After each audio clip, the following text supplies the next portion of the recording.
여러분 안녕하세요. 이번 영상에서는 우리가 이제 사주팔자에서 어떤 한 가지 기운이 강할 때가 있습니다. 그럴 때는 그 기운의 영향을 많이 받게 되는데요. 오늘은 자기가 태어난 날이 화의 날, 화의 날에는 병과 정이 있는데 이 병과 정에 태어났는데 이 수의 기운이 강할 때 아니면 금의 기운이 강할 때 어떤 일들이 벌어질지 그러한 부분에 대해서 말씀드리도록 하겠습니다. 가급적이면 제가 좀 쉽게 이해할 수 있도록 말씀드릴 테니까 혹시 병일날이나 정일날 태어나셨는데 수나 금이 많다. 그런데 계절적으로도 병이나 화를 갖고 봄이나 여름에 태어난 거하고 가을이나 겨울에 태어난 거하고는 좀 많이 다릅니다. 그래서 오늘은 또 태어난 그 달도 가을이나 겨울에 태어났을 때 주로 그런 쪽으로 말씀드릴 테니까 잘 재밌게 봐주시면 좋겠습니다. 사주라는 거는 잘 아시겠지만 태어난 연도와 그리고 월, 그리고 일, 시, 이 네 가지의 기운을 갖고 보는 건데 태어난 연도에 2개, 그리고 월에도 2개, 태어난 일에도 2개, 시간까지 해서 총 8개가 있다 보니까 이게 사주팔자가 되는 거죠. 근데 태어난 날의 기운이 만약에 내가 화의 기운을 갖고 태어났다. 그럴 수 있겠죠. 이 화는 2가지가 있습니다.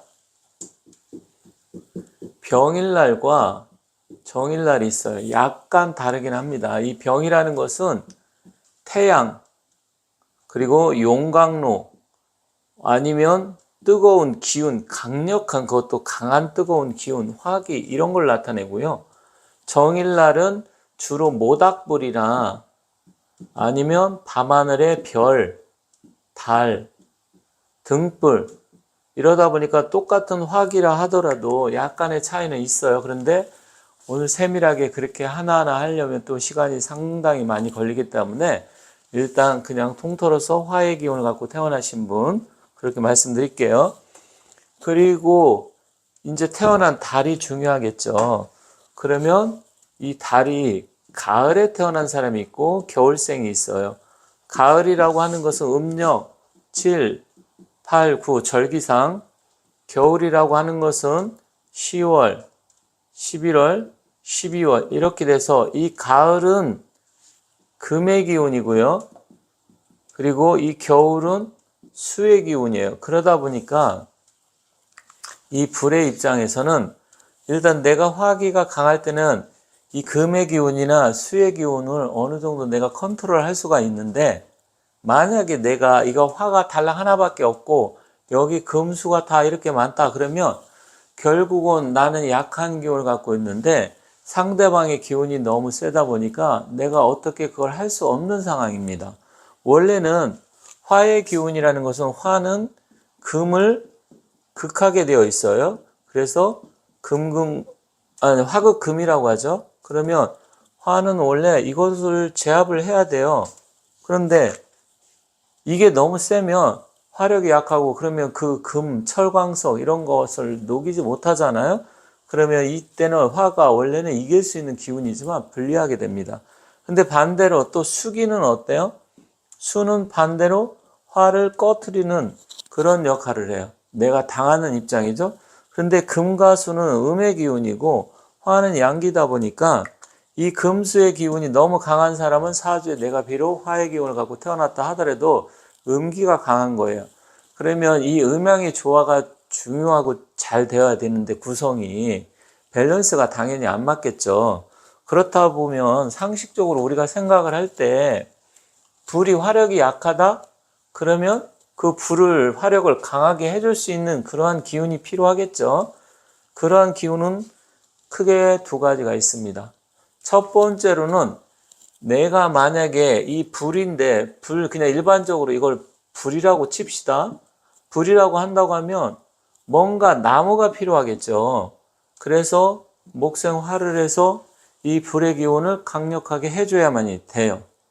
그리고 이 목의 기운 플러스 나하고 또 같은 기운 화가 있으면 결국 목화가 있어서 양기가 늘어나니까 이 겨울에 태어났다 아니면 가을에 태어났다 하더라도 내 기운이 강하면 어느 정도 밸런스가 맞기 때문에 그러한 기운으로 봤을 때 내가 세상을 살아가는데 음양의 조화도 되고 밸런스도 맞고 또 기세도 강하게 지기 때문에 이 가을에 태어났다면 금의 기운인데 그 재물을 화의 입장에서는 재물이라고 합니다. 컨트롤할 수 있어요. 그런데 이제 문제는 가을도 조금 나쁘지만 가을은 그래도 여름에서 가을로 넘어가다 보니까 덜한데 만약에 겨울생이다 이게 겨울에 태어날 수 있잖아요. 해자축월에. 그런데 여기 태어난 것도 또 내가 태어난 날의 기운도 이렇게 해서 이건 겨울은 수의 기운인데 여기도 수기다.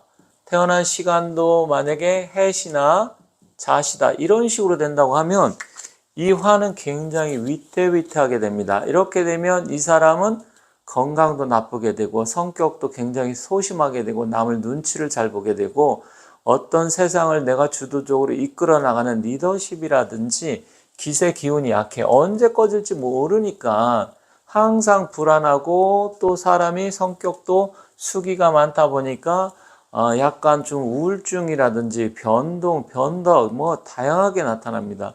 근데 남자였을 때하고 또 여자였을 때하고 다른데 만약에 내가 남자라고 하면 그래도 좀 화기 양기여서 이것을 어떻게든 극복해 보려고 노력을 하겠지만 여성이다. 그러면 이 수, 금 이거는 특히 이 수의 기운은 여성한테는 남자예요. 남자, 남편. 이러다 보니까 이런 사람들은 여성 같은 경우는 더욱더 살아가기가 쉽지가 않아요. 왜 그러냐면 나는 여성이지만 화의 기운을 갖고 태어났는데 이 수라는 게 결국 남자고 남편이고 그런데 남자라 그러면 원래 자체가 양의 기운이기 때문에 어쨌든 음기가 강해도 맞서려고 해보는 이 정도는 있지만 이 여성 같은 경우는 반대로 수기가 너무 강하다 보면 남편 때문에 결국 뭐 이혼수도 있을 가능성도 크고 아니면 심지어 결혼 안 하고 혼자 사는 게 훨씬 더 날 수도 있지만 결혼을 하게 된다 그러면 이혼수 있을 확률이 굉장히 높고요. 남편을 만난다고 하더라도 남편 덕을 보기가 쉽지 않습니다. 그러면 이런 사주를 갖고 태어났을 때는 어떻게 해야 되느냐? 여러 가지 방법, 개운법이 있겠죠. 좀 전에 말씀드렸듯이 가장 필요한 것은 목의 기운이에요. 왜 목의 기운이 필요하냐? 일단 화라고 했을 때 이 나무가 불쏘시개 역할을 하겠죠. 그러다 보니까 불이 꺼지지 않게끔 하는 역할을 하는 겁니다.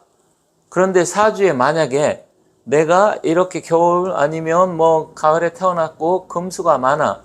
그런데 여기 뭐 시간 위에 이렇게 화가 또 있다. 병화라든지 뭐 이런 화가 또 이렇게 있을 수 있잖아요.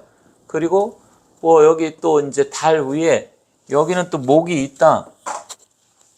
뭐 사주간지엔 경우 해서가 너무 많기 때문에 일일이 다 하나하나 말씀드릴 수는 없지만 여기 이렇게 목이 있다고 하면 비록 조금 약하긴 하더라도 이런 목화가 내 옆에서 주변에서 나의 기운을 이렇게 도와주기 때문에 이럴 때는 달라요.